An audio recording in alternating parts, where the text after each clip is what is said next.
Pierre? Ah, Pierre. Bon, tiens, ma petite Josette, portez à la cuisine, on va les ouvrir. Pierre, quelqu'un est monté vous voir? Monté voir qui? Moi, non. Ah, parce que j'avais cru croiser quelqu'un. Ah bon? Non, non.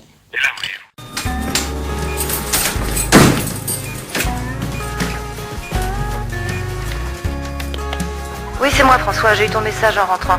Mais je ne m'inquiète pas, je sais que tu vas t'en sortir. Ne me rappelle pas ce soir, je sors. On se parle demain.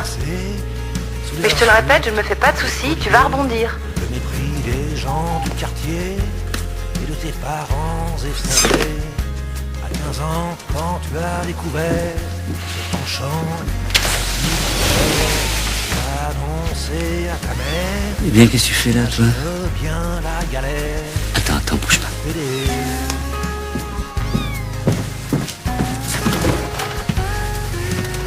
Tiens. Voilà, bon appétit. Excuse-moi, je vais te laisser parce que je vais me foutre par la fenêtre. Ma femme m'a dit que j'allais rebondir, on va bien voir. C'est franchement notre histoire. Tout d'avouer, j'aime les hommes. C'est pas de ta faute, c'est la nature. Faites pas ça, vous allez bousiller ma voiture. Je suis garé sous votre fenêtre, vous allez me tomber dessus à tous les coups. C'est une vieille voiture, elle a été emboutie de tous les côtés, il n'y a que le toit d'intact. Faites pas le con. Toute sa vie à faire semblant d'être normal comme disent les gens. Jouer les machos à tout champ. Garder ton secret d'enfant. Petit bled. Il y a peut-être un moyen de les empêcher de vous licencier. Laissez-moi y réfléchir. Les empêcher de me licencier, vous rêvez ou quoi? Laissez-moi y réfléchir, je vous dis. Sautez pas par la fenêtre ce soir. On va sûrement trouver une meilleure solution. Il y avait 123 passagers à bord. Il n'y aurait pas de rescapés. Le travail des sauveteurs est rendu très difficile à cause des conditions météo. Danemark maintenant, le ferry qui a fait naufrage au large des côtes danoises serait l'une des plus lourdes catastrophes de ces dernières années. On avance le chiffre de 400 victimes. Indonésie, on est toujours sans nouvelles des 23 touristes pris en otage par un commando terroriste. Un silence qui n'encourage pas à l'optimisme. Météo, enfin, pas de quoi se réjouir. Elle est plus récente, c'est juste avant qu'elle me quitte, il y a à peu près 2 ans. Ah, elle est jolie. Qu'est-ce qu'elle fait dans la vie? Des traductions, elle a un doctorat d'anglais, elle gagne un peu de sous avec ça. Mais elle irait pas loin sans ma pension. Quand je l'ai rencontrée, elle sortait d'un grand chagrin d'amour. J'étais l'ami fidèle, le consolateur, le confident. C'est un rôle à la con. Elle m'a épousé sans passion, et elle m'a quitté sans passion. Oui, elle est belle. Et moi, regardez-moi cette tronche. C'est vrai que vous êtes moche. Vous faites tout pour me remonter le moral, ou? Vous êtes dépressif, il faut surtout pas essayer de remonter le moral d'un dépressif. Chiant, terne, physiquement, sans avenir, et plutôt con. Vous vous sentez mieux, non?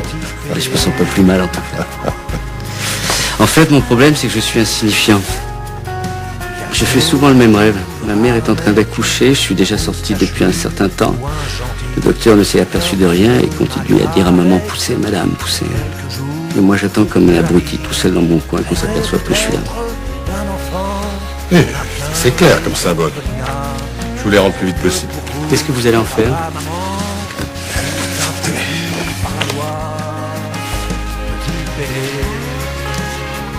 Qu'est-ce que c'est ça? C'est vous. Avec un ami. On a mélangé tout ça.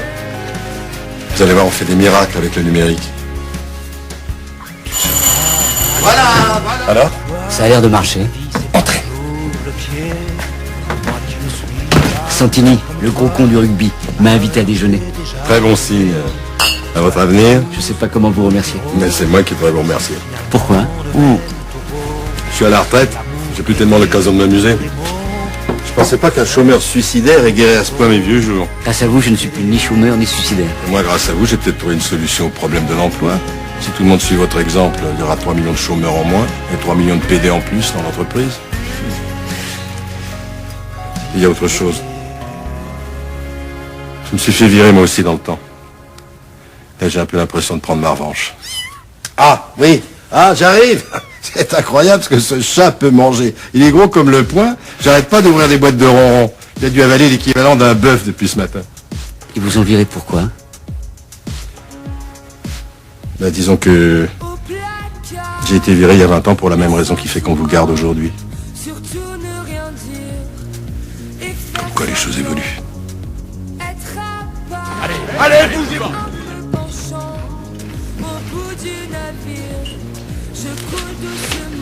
Maman, désolé, je vais pas te mentir. C'est dur d'effacer tout ce qui m'attire. Un peu dépassé par tous mes désirs. Pas passé, j'ai poussé de travers. Je suis une fleur qui se bat entre deux. Ça roulait mal aujourd'hui. Ouais. Et à Paris, quand ça roule mal, ça roule mal. Hein.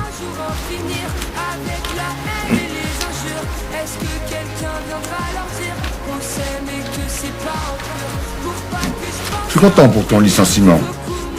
Enfin, je veux dire, je suis content que ça s'arrange. Merci. Bon, ça me fait plaisir, t'es un bon élément. Je voulais te dire que j'étais désolé pour ton pépin rugby. Bon, ça va, c'est oublié. Non, parce qu'on me prend pour une espèce de grosse brute, c'est vrai, mais...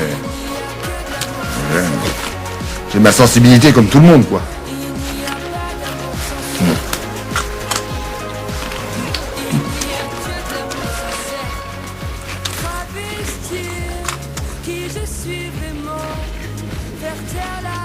Moi, ce que j'aime dans le rugby, c'est les douches. Ah bon? Oui. Les douches. Pas les douches elles-mêmes, je veux dire, parce que les douches, on peut en prendre ailleurs qu'au rugby. Quoi. Eh oui. Ouais, comment dire? Quand t'as un copain nu sous la douche, tu vois ce que je veux dire? Non. Mais si. Quand t'as un copain tout nu sous la douche et que tu lui savonnes... Quoi, qu'est-ce qu'il y a, hein? Qu'est-ce qu'il y a? Vous avez choisi le vin, monsieur? Donnez-moi la carte.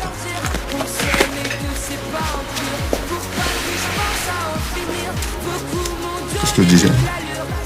Que tu savonnais tes copains sous la douche. Je disais ça, moi.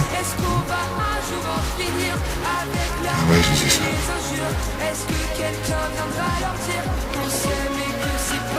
Tu veux du bleu ou du rouge? Merci, je bois pas à midi, sinon je dors au bureau.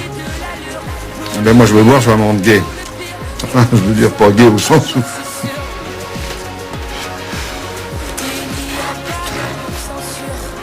Allô Christine, c'est moi, tu es là? Quelque chose entre vous? Mais rien du tout, on n'a jamais eu que des rapports de boulot, je comprends pas ce qu'il lui a pris. Vous la trouvez intéressante? Je veux dire, elle vous plaît?